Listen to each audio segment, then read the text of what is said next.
Y ahora continuamos en este lugar, en esta casa histórica de Tucumán, porque acá es donde empezó la historia. Acá es donde un conjunto de ciudadanos se animaron a soñar. Y hoy estamos todos movilizados con los gobernadores, que estuvimos ahí dentro asumiendo compromisos de futuro y tratando de pensar y sentir lo que sentirían ellos en ese momento. Claramente deberían tener angustia de tomar la decisión, querido rey, de separarse de España. Porque nunca...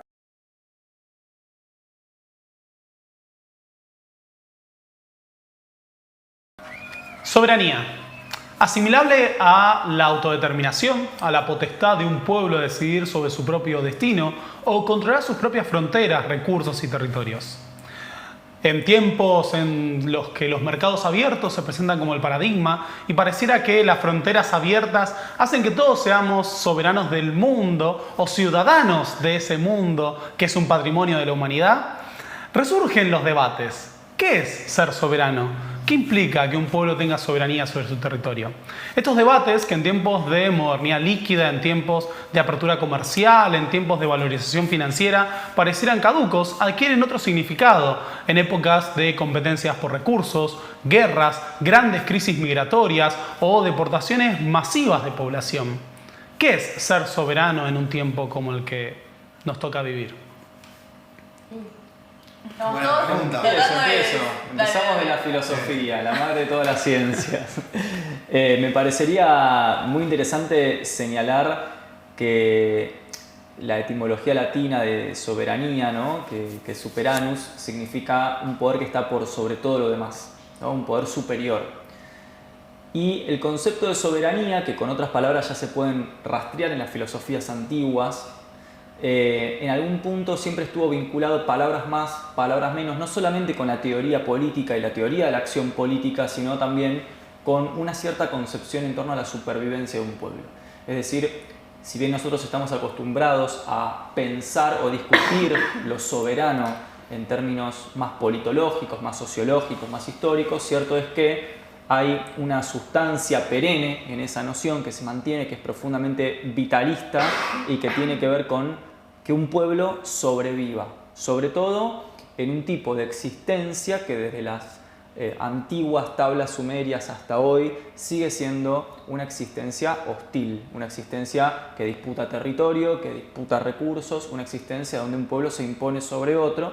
En ese sentido me parece interesante pensar la soberanía primero como un concepto vinculado a la supervivencia, que luego se encaja en la matriz del pensamiento político, sociológico, histórico o filosófico político moderno como una noción más sistematizada, pero que si está ausente de una manera u otra implica que ese pueblo fallece. Sí, quisiera quizás arrancar con preguntas más que respuestas, quizás voy a necesitar de todos ustedes esta vez, para también como poder, por lo menos mi objetivo es tener una respuesta a estas dos preguntas. Digo, ¿se puede ser soberano sin un Estado y se puede ser soberano sin un territorio? Porque la antropología siempre cuestionó, Clastres tiene un libro de antropología política que es Las sociedades contra el Estado. La noción de que había sociedades, por ejemplo como los guaraníes, que eran soberanos porque tenían un pueblo, sin embargo no dejaban que la acumulación de poder coercitivo, que se termina en un Estado. Entonces, mediante un montón de rituales, y mediante, ¿por qué uno va a decir, Inés, esto no tiene nada que ver de nuevo? La antropología siempre está al margen, pero el margen también te ayuda para entender el centro. Porque se manejaban con una cuestión de parentesco. Entonces, todos éramos iguales y ellos eran los pueblos vecinos y nosotros nos definíamos como nación por ser parentesco. Si hubiese un soberano, una figura de soberano, que creo que me estoy adelantando, ya vamos a nombrar, significa que es un extraño, no es parte de mi familia. Entonces, mediante un montón de ritos controlaban que nadie estuviese en ese lugar. Era una cuestión como sagrada. Entonces, como era sagrada, era inalcanzable. Entonces, existieron pueblos que sin Estado eran soberanos. Como también al día de hoy en Argentina, en nuestro país, tenemos más de 36 pueblos indígenas que son soberanos o intentan serlo sin territorio. Entonces, para poner en disputa estas dos categorías.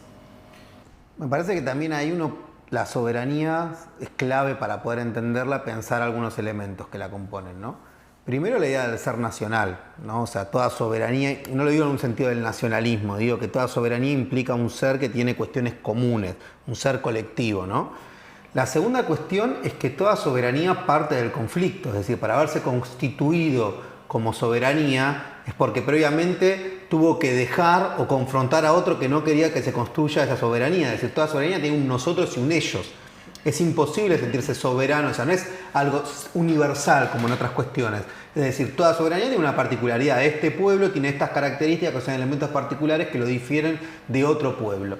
Entonces, a su vez, cada soberanía tiene alguna cantidad de símbolos, una suerte de identidad colectiva que la reafirman, porque la soberanía no es algo que está estático y todos los días aparece, ¿no? Esto es como, no sé, estamos y de repente vemos el gol del Diego a los ingleses con la mano y nos emocionamos, juega un mundial Argentina y te abrazás con el de al lado. Esos son momentos de ejercicio de la soberanía, que no necesariamente se hace todo el tiempo.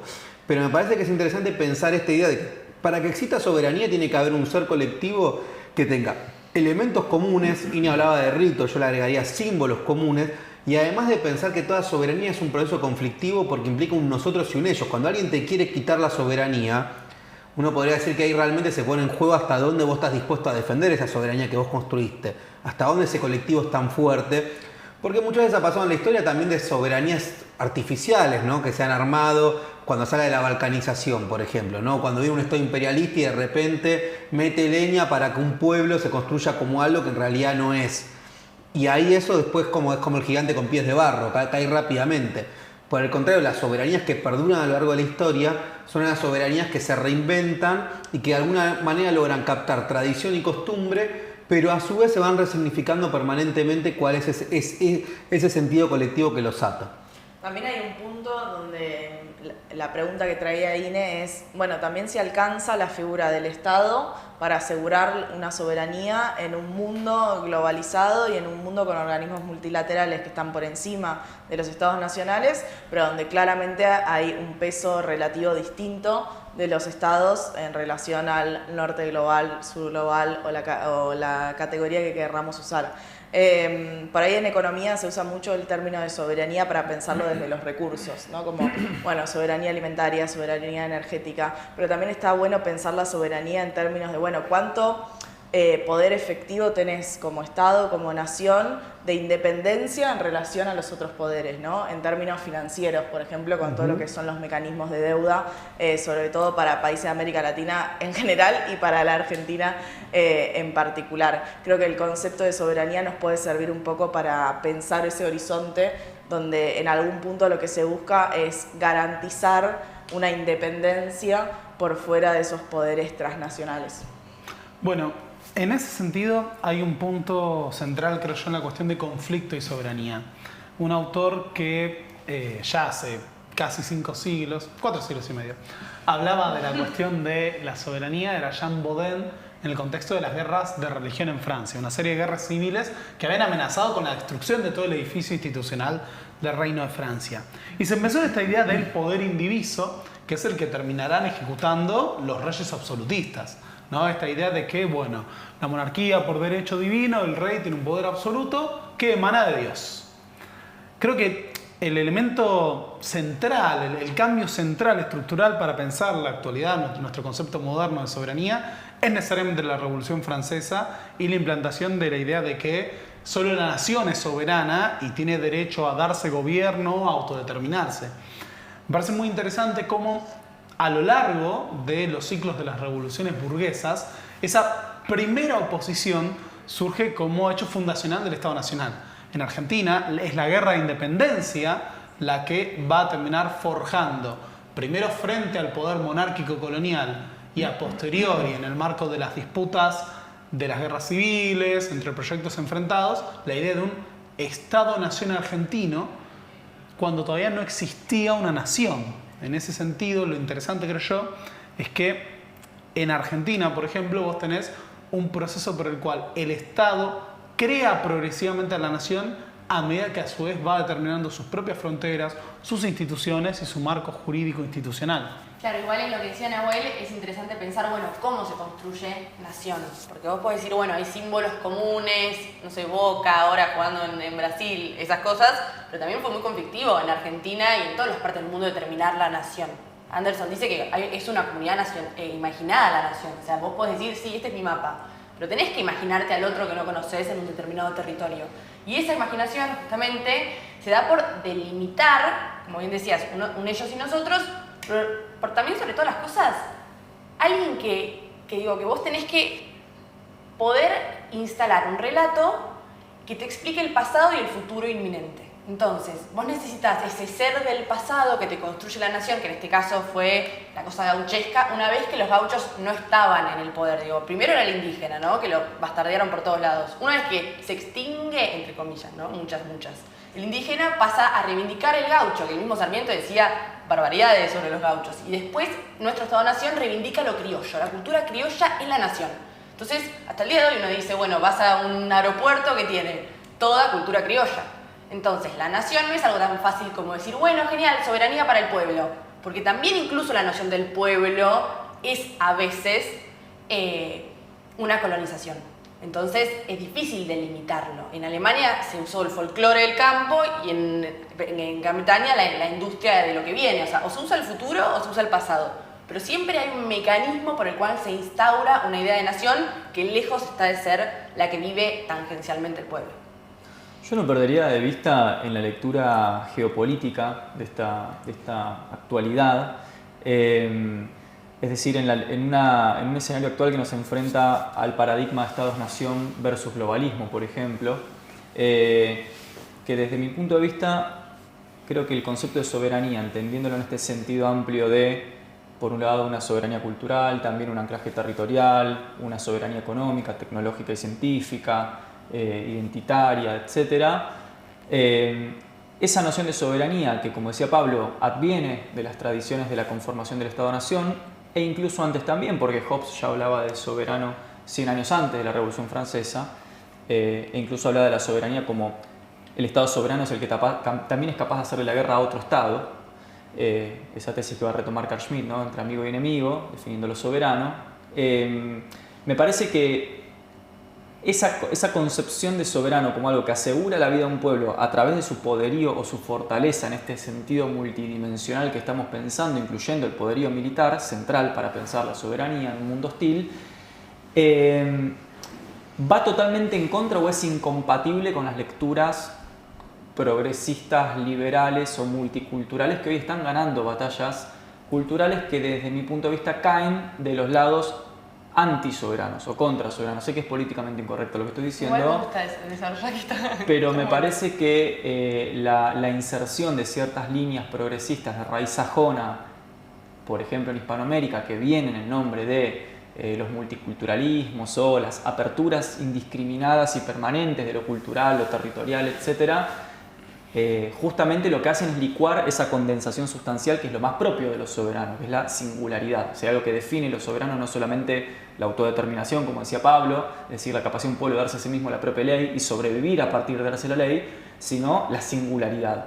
Me parece que vivimos en una actualidad donde el paradigma neoliberal globalista es atacar la singularidad de los pueblos, justamente volviendo a las sociedades líquidas, ¿no? Para licuarlos en un gran mercado internacional, donde hoy se habla de democracia global, justicia global, y ya no de la democracia o la justicia de un cierto pueblo, atentando con su identidad y sus conjuntos metafóricos culturales, donde me parece que el sofisma o la falacia que se distribuye en redes sociales es que la sociedad líquida ataca a todos por igual, o sea, son todos los pueblos los que pierden su soberanía. Yo creo que ese escenario de supuesta simetría no existe. En realidad lo que está pasando es que hay 4 o 5 grandes potencias que acaparan mucha soberanía, o sea, que realmente se convierten en los soberanos del mundo, y otros países, como el nuestro, que pierden soberanía. Entonces yo lo primero que haría al comparar la soberanía como algo incompatible con los paradigmas progresistas globalistas o neoliberales, es mostrar que no estamos en un escenario de simetría, sino de asimetría y de entrega de soberanía, no de que todos los países o estados-nación por igual pierden por igual soberanía frente al esquema neoliberal. Claro, igual una cosa es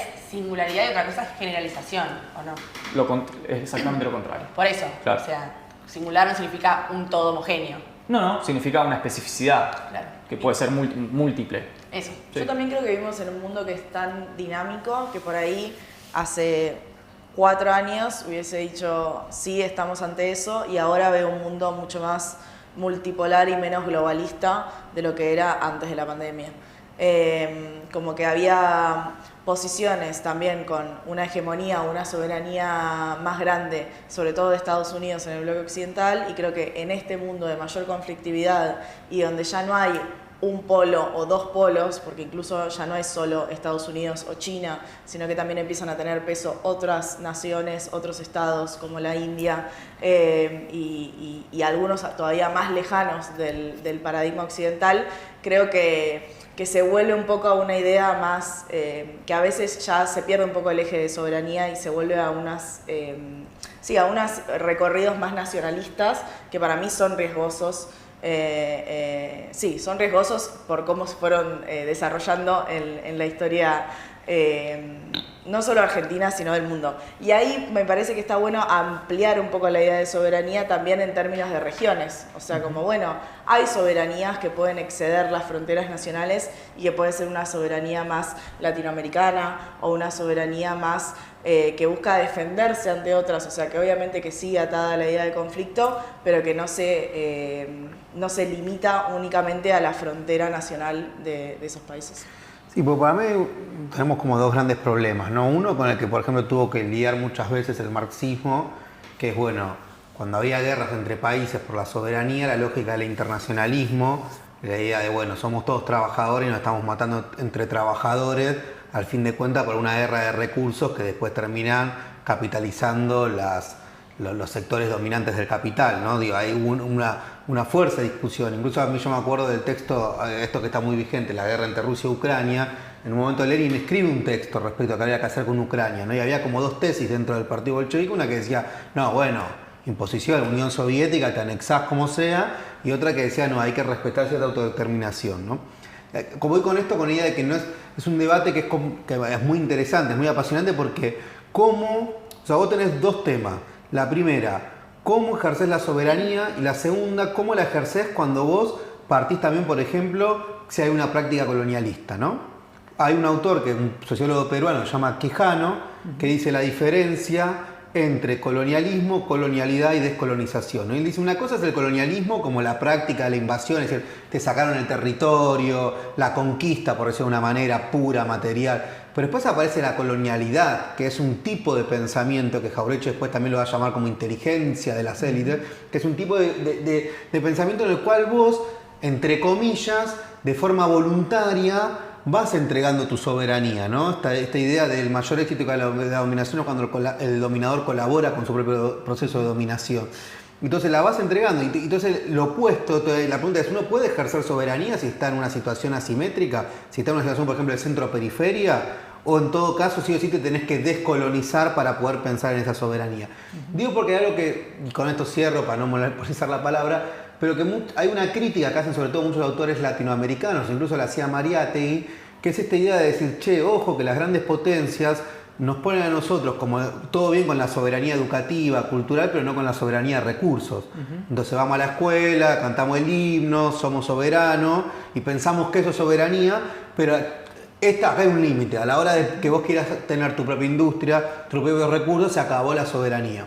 Bueno, hay un punto interesante en el hecho de que la guerra fue constitutiva a lo largo de toda la historia de la humanidad de los estados. Ahí un colega tuyo, Jacques Tilly, dijo alguna vez, la guerra hace al Estado y los estados hacen la guerra.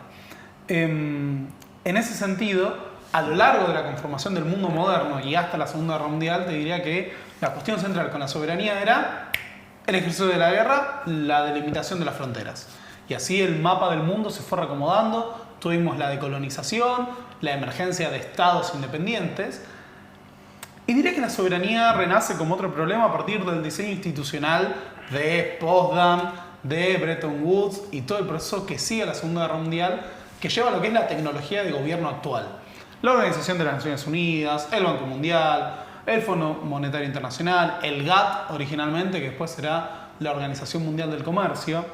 Y de repente, un punto interesante para pensar qué es el intervencionismo, qué es la independencia, qué es la soberanía, es que, por ejemplo, las guerras que siguen al contexto de la Guerra Fría y, sobre todo, posteriormente, la hegemonía estadounidense, son guerras mayoritariamente civiles al interior de los estados nacionales por el proyecto político que se instala.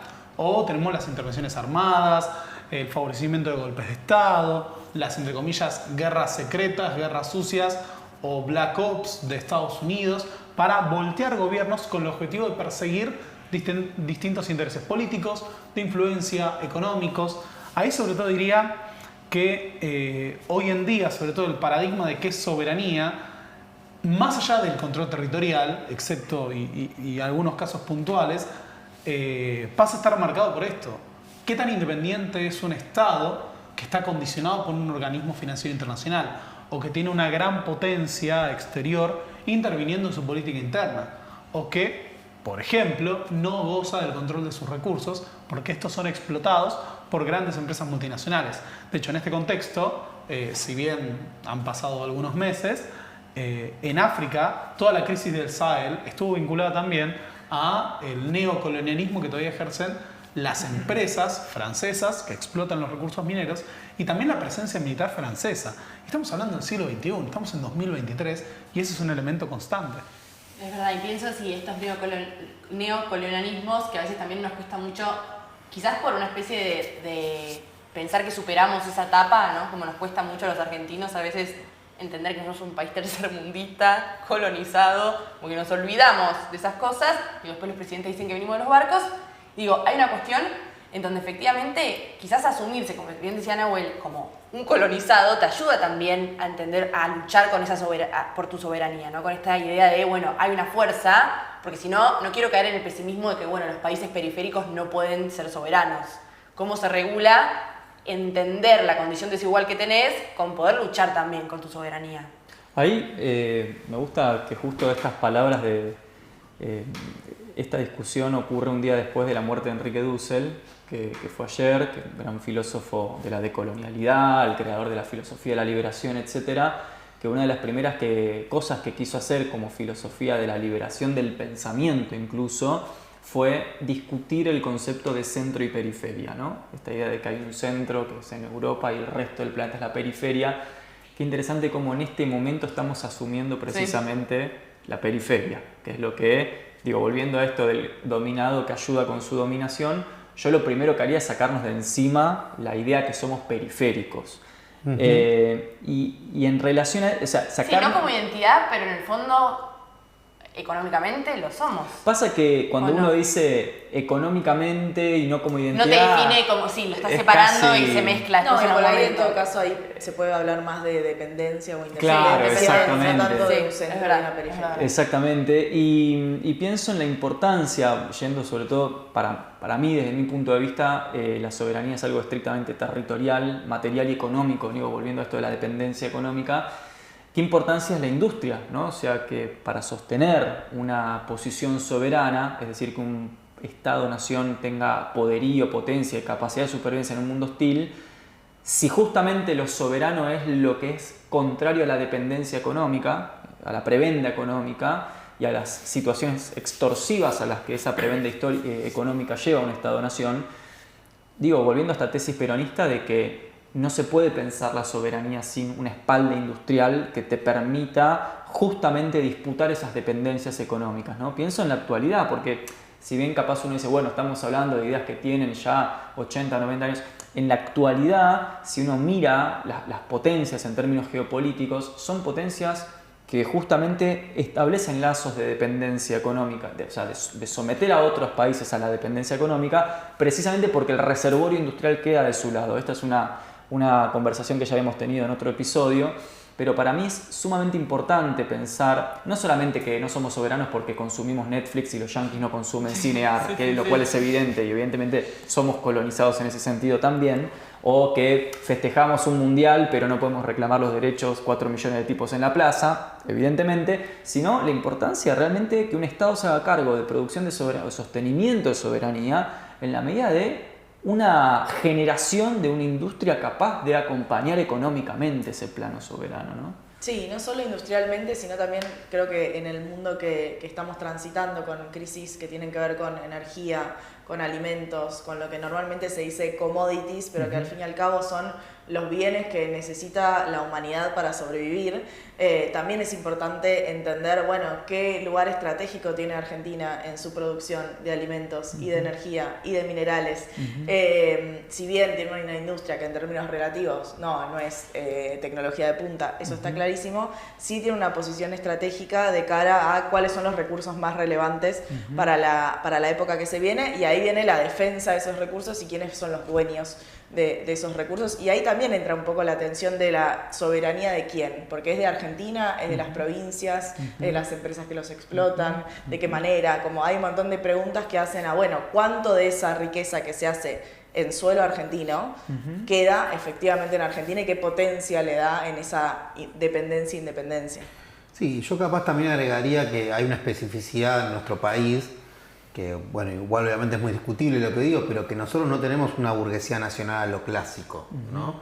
Más bien es una, como puede pasar en Brasil, ¿no? Donde hay una burguesía mucho más nacionalista, que busca proteger los recursos, no por idealizar la burguesía brasileña, pero que decir, hay una idea acá, históricamente es una burguesía mucho más transnacionalizada, ¿no? Que tuvo más interés de burguesía que de nación. Entonces, eso también a veces lo dificulta, no es que no existe, pero existe en pequeña escala. De hecho, más bien cuando uno recupera a Guillermo O'Donnell y hablaba de la lógica del péndulo, ¿no? Cuando hablaba del péndulo argentino decía, bueno, los sectores que exportan en un momento se alían. Digo, el gran problema que tenemos es que el sector, la gran burguesía terrateniente, exportadora, sobre todo de materias primas, sigue teniendo en la estructura social un peso determinante, y uno de forma crítica podría decir, ha sido la que menos ha defendido la soberanía históricamente en nuestro país. Eso desde el punto de vista material duro, ¿no? Es decir, desde el punto de vista de recursos, ingresos, divisas, más bien concentró esa soberanía y la transnacionalizó. Y si uno incluso se pusiera en términos de perspectiva más culturalista, por decirlo de una manera, también Inés hablaba al principio de se reivindicó al gaucho para matar al indio. En los 70 se reivindicaba lo que era el ser nacional frente a la subversión. Entonces leía al subversivo, ¿quién era? Era lo nacional, era el que venía con las ideas foráneas de afuera, ¿no? Era la patria, ¿no? Comunismo ateo a patria. Y vos fíjate cómo ahí se volvió a mezclar paradójicamente una gran burguesía terrateniente con que en términos soberanos sus recursos los entrega al gran capital, la famosa frase de nosotros teníamos oveja pero teníamos que ir a comprar el pullover que nos vendían la Gran Bretaña, y a su vez eso a cada vez que se quiso, para que se entienda, digo, la soberanía puede ser reaccionaria o puede ser revolucionaria, ¿no? Digo, claro. En este sentido, cuando yo decía, bueno, es una idea que está en disputa, vos la puedes usar de forma defensiva, la puedes usar como un momento de liberación. De hecho, en Cuba, la Revolución Cubana hace en su momento de la soberanía un acto revolucionario, porque es el momento donde es el ser nacional, es el ser cubano. ¿Y qué es el ser cubano? Es el haber dicho no al bloqueo, enfrentarse a David Goliat, digo, toda esa épica. Por eso me parece que es muy interesante pensar esto de que está es como si fuese una cuestión que está permanentemente en disputa y que dentro, incluso a veces dentro del propio país, no está unificado qué se entiende por soberanía. Bueno, en ese sentido, por ejemplo, un largo debate, vos antes citabas la cuestión de cómo las izquierdas han tenido que posicionar frente a conflictos armados. Bueno, estos son conflictos entre burguesías que se enfrentan entre sí. Quizás en la Primera Guerra Mundial eso estaba clarísimo, porque era una guerra eminentemente imperialista entre gobiernos, muchos monárquicos, absolutistas, que llevaban a sus ejércitos al matadero. Pero a lo largo de la historia, y sobre todo después de la Segunda Guerra Mundial, en el marco de la Guerra Fría, muchos conflictos armados que tienen como protagonistas a países tercermundistas ligan sus destinos nacionales a la lucha antiimperialista o a la lucha anticolonial. Claro. Y de repente, muchos de esos procesos revolucionarios que lograron refundar Estados-nación lo hicieron en base a defensa de la soberanía nacional frente a injerencias extranjeras. Por ejemplo, pienso en la lucha del pueblo vietnamita, en la lucha del pueblo cubano, entre otros. Ni hablar cuando vamos a experiencias como la del Frente de Liberación Nacional de Argelia, al día de hoy la lucha de Palestina por su territorio, y sin ir más lejos, nosotros como Estado Nacional estamos vinculados históricamente a una causa que tiene que ver con la soberanía sobre el Atlántico Sur y la permanencia de un residuo colonial del Reino Unido, que son las Islas Malvinas. Ahora, ¿no ves ahí que hay algo paradójico, que el que es imperialista también defiende un tipo de soberanía? ¿Se entiende a lo que voy? Sí. O sea, el imperialista, el país imperialista, el malo de la película, también cree su pueblo que está haciendo eso para... A ver, Estados Unidos cree que está haciendo todo lo que hace para defender... Para su pueblo. O sea... Pero ¿por qué no irían de la mano? O sea, no se puede ser soberano sin ser el malo de la... O sea, ¿por qué ser soberano sería no ser el malo de la película? Bueno, hay un autor que se llama Maurice Lazzarato, italiano, que lo recomiendo mucho, que acaba de sacar un libro que se llama Guerra y Revolución, que se llama El Dólar, que repone... Perdón. Sí. Guerra o revolución. Guerra y revolución. No estaba mal, Guerra o revolución. Perdón. Sí. El imperialismo del dólar, que acaba de salir, editorial Tinta Limón, pasamos el chivo. Pero que lo que es interesante es que él agarra sobre todo los escritos de Lenin cuando habla del imperialismo, la diferencia. Y él dice hay que reponer categorías. Y acá vuelve un poco capaz de lo que decían aguante. Él dice, che, no, para acá hay estados soberanos y hay estados vasallos. Y déjenme de joder, pero China, Estados Unidos, ¿y eso por qué son estados soberanos? Porque hacen guerra, porque tienen monopolio, porque tienen capital, porque tienen ejército. O sea, no es que todo se capilarizó al punto donde todos esos estados perdieron fuerza. Esos estados tienen fuerza y están ejerciendo permanentemente, de otra manera, como fue en el siglo XIX, el siglo XX, pero están ejerciendo su rol de potencia. Y repone algunas categorías que parecieran como que se fueron diluyendo con el tiempo, la idea del imperialismo, ¿no? Que parece que quedó como medio vetusta, o por lo menos en algunos debates. Y él lo repone de un lugar interesante, que es decir, que muestra que hay una alianza entre la guerra, el mercado y el Estado. ¿Se entiende este punto? O sea, capaz que en Estados Unidos uno lo ve mucho más fuerte. La industria está todo bien, Facebook, todo lo que vos quieras. Ahora, a la hora de los bifes, Facebook entregó todas las... como llama los datos, para que el Estado-Nación, el Departamento de Estado de Estados Unidos, ejerza su poder soberano en el resto del mundo. O sea, se alían en un momento. Sí, igual a veces, el Estado puede ir aliado a la soberanía como al revés también. Cuando a veces hay un estado de decepción, aparece un estado de excepción y como sucede, no sé, por ejemplo, en El Salvador, empieza la gente a querer un soberano, que no es la institución del Estado, sino su presidente. Sí, un leviatán literalmente, que ponga otro orden de lo que no funciona. Entonces quiere cárceles de gente que básicamente se deshumanice por completo y está a favor de eso porque justamente el Estado no funcionó, entre comillas, entonces quieren a alguien que, bueno, estamos en un contexto nacional también parecido, ¿no? Entonces a veces también hay que ver soberanía si se alía con el Estado o al revés, o si también es un aliado para que surjan estos soberanos, una especie de como monarcas del siglo XXI, que justamente despotrican contra esas instituciones. No, pero fíjate, la vieja Europa logró las dos cosas en un punto.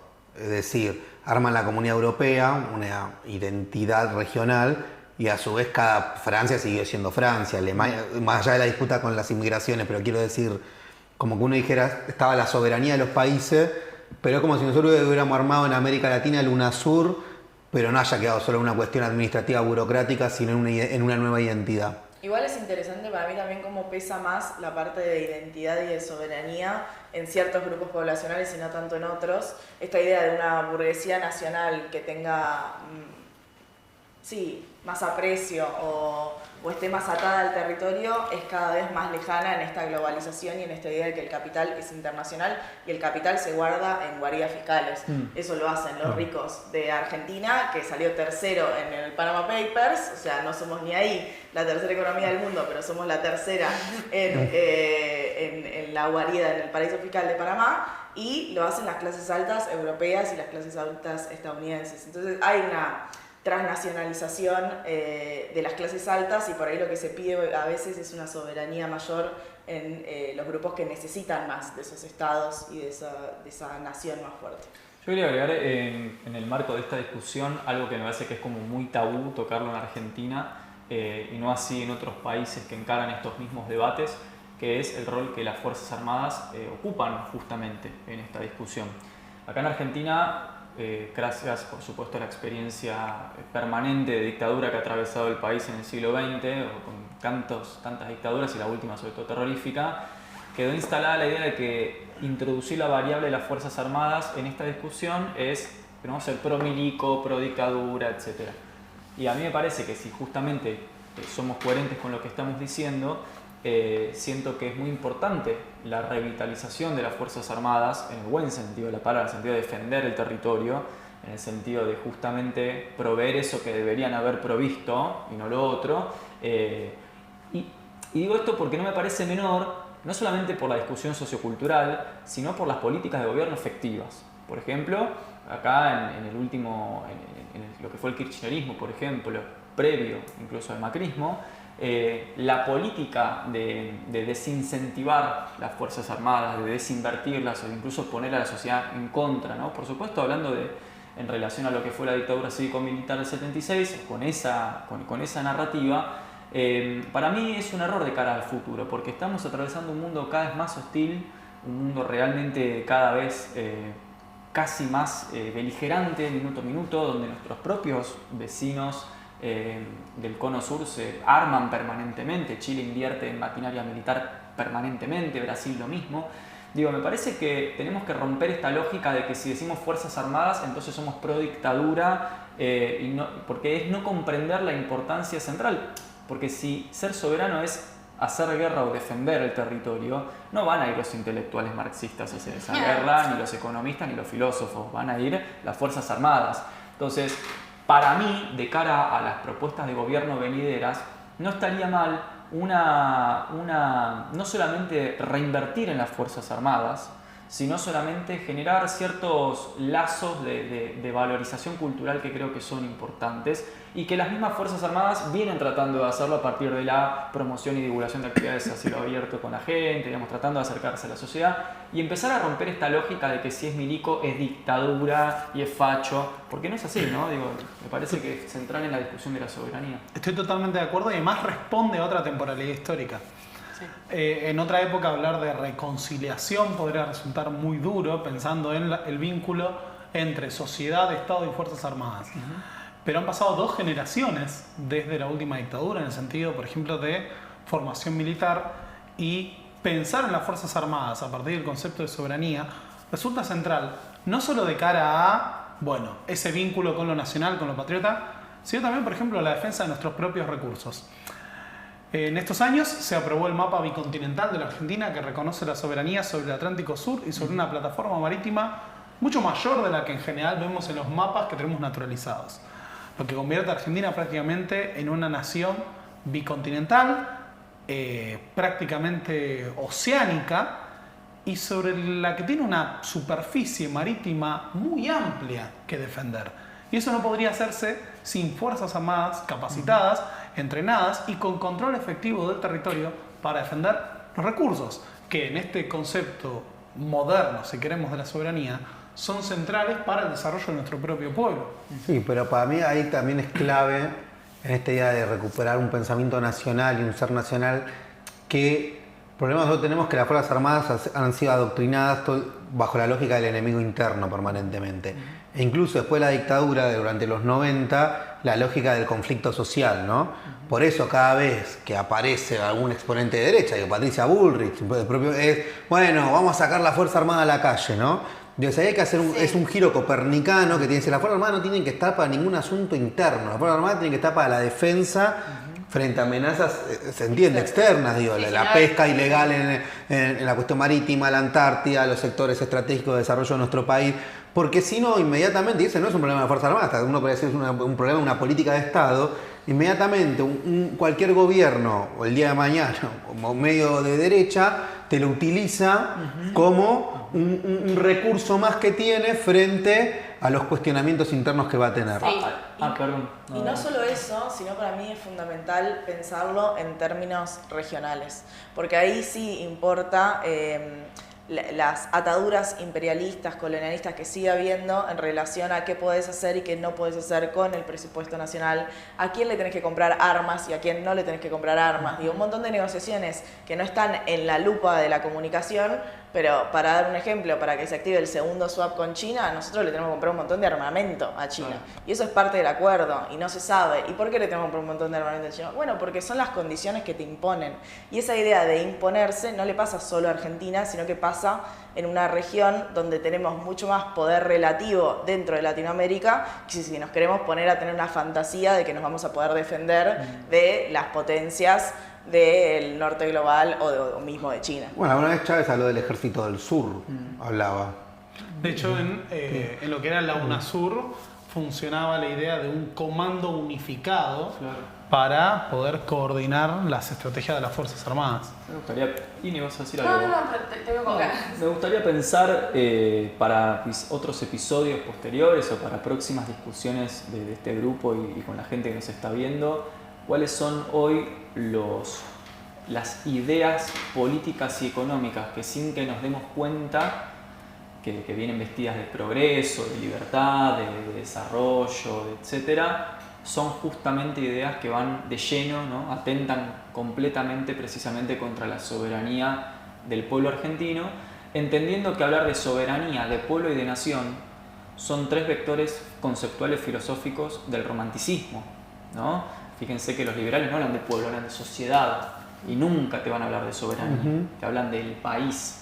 O sea, esto es muy interesante cuando uno los escucha hablar. La gente. Claro, la gente. ¿Qué palabras usan? Ahí te están marcando la mecha si están desde el lugar moderado, ilustrado, que en la historia del país siempre fue entreguista, o de un lugar romántico que entiende la pertenencia al territorio, la idiosincrasia, el pueblo, la singularidad, como algo a salvar. Sí, y es verdad que agrego a eso que para retomar esos valores de apreciación mínima, si quiere, a lo nacional, justamente es difícil entre este ser universal, ¿no? Lo que vos decías, la sociedad, somos un ser globalizado, queremos dolarizar porque es mejor, y todo lleva a que en realidad es más eficiente ser un ser global. Entonces también hay un evolucionismo el actual. Ciudadano del mundo. Claro, el ciudadano del mundo, y yo quiero, ¿por qué tengo que tener restricciones a la importación? Digo, empieza a haber todos esos cuestionamientos. Yo quiero tener una mejor vida. En Estados Unidos tiene una mejor vida, entonces yo quiero ser un ciudadano europeo o de Estados Unidos. Entonces, para que también las Fuerzas Armadas y todo resignifique la soberanía, imagino que también es un trabajo no solo de la política estatal, sino colectivo, de darle un valor a la nación más allá del descarte, ¿no? De la peor opción que tenemos porque nacimos acá y no tenemos otra opción.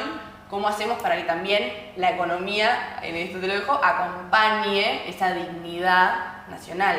Sí, yo ahí me gustaría problematizar un poco también porque lo voy a traer a la experiencia personal, así no bardeo a nadie en particular. Una vez estaba haciendo una capacitación sobre historia de Rusia y parte de las discusiones que había era que entendían al feminismo, o sea, entendían al feminismo primero como una escuela única, un culto casi religioso, pero al feminismo como una puerta de entrada del imperialismo estadounidense que iba a romper con la familia rusa, que era parte de la institución y de la tradición y de la soberanía rusa.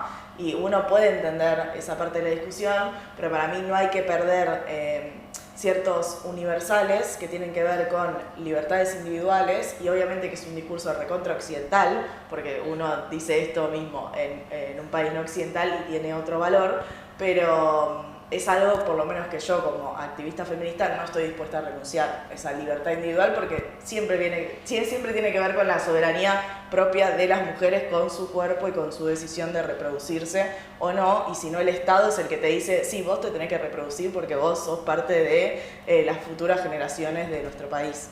Bueno, tal vez yo no quiero... Sí, así como soberanía de las naciones es soberanía del cuerpo, ¿no? Bueno, ahora actualmente el presidente de China, Xi Jinping, en el Congreso de Mujeres de China dijo que estaba teniendo un problema de reproducción y que había que volver a la lógica tradicional de la mujer en la casa. Igual en relación a eso que dice Cande, me parece que oponer feminismo o progresismo en la vertiente feminista como algo... oponerlo a la soberanía es caer otra vez en una dicotomía como la que hablábamos en el episodio previo de el condicionamiento versus social versus la libertad, ¿no? Yo creo que no hay ahí una dicotomía, me parece que está mal planteada la oposición, porque justamente entiendo que la soberanía bien entendida no se opone a esa clase de universales, ¿no? Pero mismo hablaba de una libertad de Hispanoamérica, ¿no? Ampliaba el proyecto peronista a una lectura hispanoamericana, donde todos estos universales estaban totalmente incluidos. Yo creo que es más bien un razonamiento de las derechas conservadoras, digo, es una estratagema de la derecha conservadora hacernos creer que hay una oposición entre, por ejemplo, en este caso que traes vos, feminismo y soberanía. Me parece que hay, yo no entraría en eso, yo mostraría que no hay oposición. Y ahí a veces cae el multiculturalismo funcional a la ultraderecha, en donde efectivamente uno está respetando todas las cosas, pero una cosa es un derecho y otra cosa es el sentido de nación. Igual se entiende lo que dice Cande, porque acá también se planteó esa discusión de que el progresismo era sajón, entonces... Sí, le estás diciendo a alguien, pero hay una violación, digo, pasa mucho, perdón, como en antropología es el problema. Pasa una violación en una comunidad wichi, ¿qué haces? Si vos vas y le decís, es una práctica cultural, no pasa nada, también sufre la chica que es violada, pero ella también lo codifica de otra manera diferente. Entonces vos le vas a ir a decir a ella que es violada, pero también sí. Me parece que está bien que no sea violada. O sea, hay una cuestión muy difícil del derecho y de quién define el derecho y de quién también necesita y se percibe como defensor de los derechos. O sea, ya trascienden un montón de fronteras. O sea, es como una cuestión hasta psicoanalítica, filosófica y demás. Recontra, pero también en esta discusión de soberanía en un mundo de conflictividad y atado a Fuerzas Armadas, no me parece una discusión menor soberanía sobre tu capacidad reproductiva, porque en general cuando hay conflictos se necesitan más...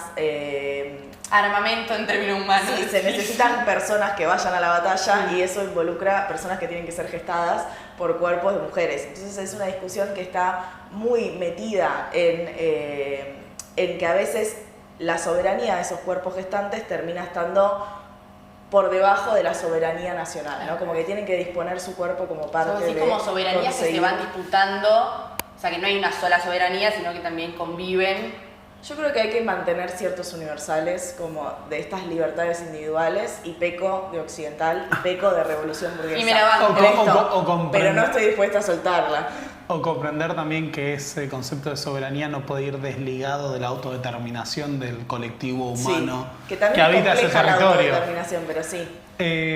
Pero ya que estamos colonizados todos en este mundo marcado por dispositivos culturales, podríamos terminar con y en pocas palabras, ¿qué es soberanía? Soberanía sí, soberanía no. ¿Qué es soberanía? No, porque acá estamos convencidos de que soberanía sí, y yo voy a reafirmar verticalmente este concepto, pero sí creo que en estos tiempos complejos tendríamos que poder arribar a ¿qué planteamos cuando hablamos de soberanía en pocas palabras?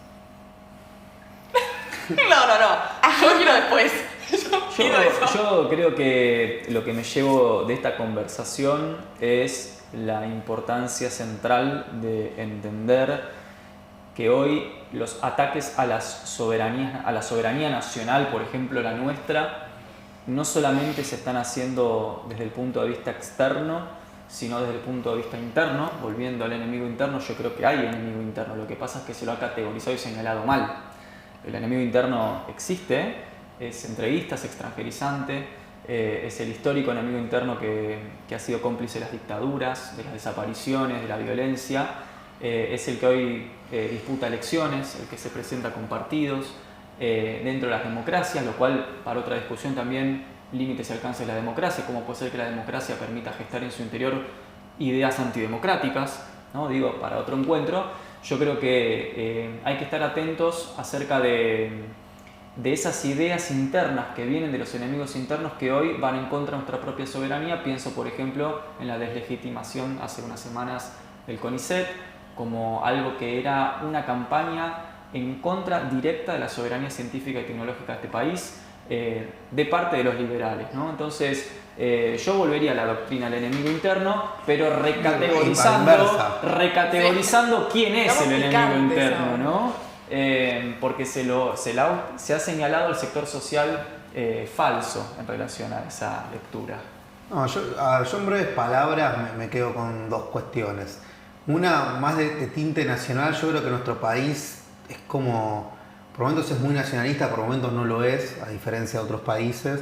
Creo que todavía tiene un nacionalismo muy sui generis y que por lo general estuvo más asociado a experiencias más conservadoras. Entonces lo que hay que hacer es reconstruir un nacionalismo y una soberanía desde la emancipación, ¿no? Porque diciendo, bueno, no somos un país de mierda, recojamos qué es lo mejor de nuestra patria, qué significa, para las etapas que vienen.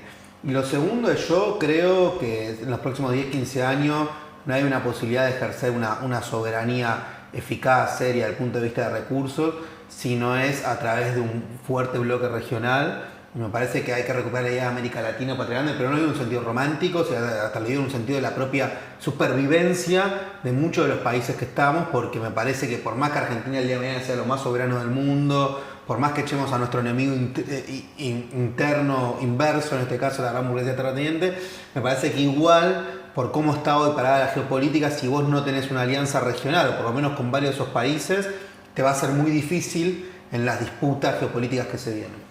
Sí, yo adhiero mucho a la idea de bloque regional y también creo que hay que hacerse la pregunta de qué tan soberanos podemos ser económicamente si tenemos al Fondo Monetario Internacional auditándonos las cuentas cada 3 meses. O sea, literal hay todo un sector del Ministerio de Economía que se dedica a rendirle cuentas al Fondo Monetario Internacional y también entender que hay un mercado financiero internacional que genera países dependientes y países acreedores y países deudores, y creo que esos bloques tienen que ser no solo regionales, sino con los países endeudados del mundo. Creo que tenemos que hermanarnos con países que parecen muy distintos, pero que en términos económicos no lo son tanto, y para mí hay que volver a disputar ese tipo de soberanía. Yo creo que la soberanía, adhiero a todo, primero, y segundo, la soberanía siempre se pensó en términos nacionalistas de países que achican, ¿no?, su territorio. Una especie de Estados Unidos, cuando se pone muy nacionalista, empieza a hacerle el gran muro de México. Digo, se asocia a veces la soberanía a acercar, a darle. Y yo creo que, por más de que a veces son cosas simbólicas, no dejan de ser territoriales y no dejan de ser políticas. Y para mí la soberanía es abrir la discusión en términos identitarios, de construir un ser nacional, más como se dice plurinacional, pero en todo sentido. Digo, recuperando esto en todo lo que decía Cande, las mujeres, digo, abrir un poco la discusión sí me parece algo soberano, la discusión regional, la discusión entre pueblos, la discusión también entre las grandes comunidades de este país. Entonces, que no, quizás por reivindicar en este episodio la soberanía en todo sentido, en el sentido militar también, que sí hay que darle como un cambio, una resignificación, que eso no apunte a restringir la nación en cada vez una nación más chiquita, sino que soberanía sea ampliar la nación. Bueno, en ese sentido y aunando, creo que lo que más o menos tiene que quedar de esto es que pensar la soberanía hoy en día no es simplemente pensar en las fronteras delimitadas como originalmente se ha considerado, sino que también atiene a el control sobre nuestros recursos, la capacidad de autodeterminación de las comunidades que forman parte del Estado Nacional, pero además el planteo del fortalecimiento del Estado y de los instrumentos de esa voluntad colectiva frente a los nuevos poderes globalistas que surgen, no solo los organismos financieros internacionales, sino los grandes conglomerados económicos que hoy en día, por ejemplo, pueden violar la soberanía nacional a partir de la expoliación de recursos y sociedades enteras a través no solo del Fondo Monetario Internacional, sino incluso del vaciamiento de sus propias fuentes de energía, minerales y demás. Así que el día de hoy cerramos No es tan así, planteando que hay que pensar nuevas formas de soberanía, sobre todo para seguir asegurando la lucha por la liberación de los pueblos, que no deja de ser colectiva, ya que en los proyectos de los países tercermundistas y de esas naciones sometidas, necesariamente la lucha de los pueblos por la liberación es una sola. Muchas gracias.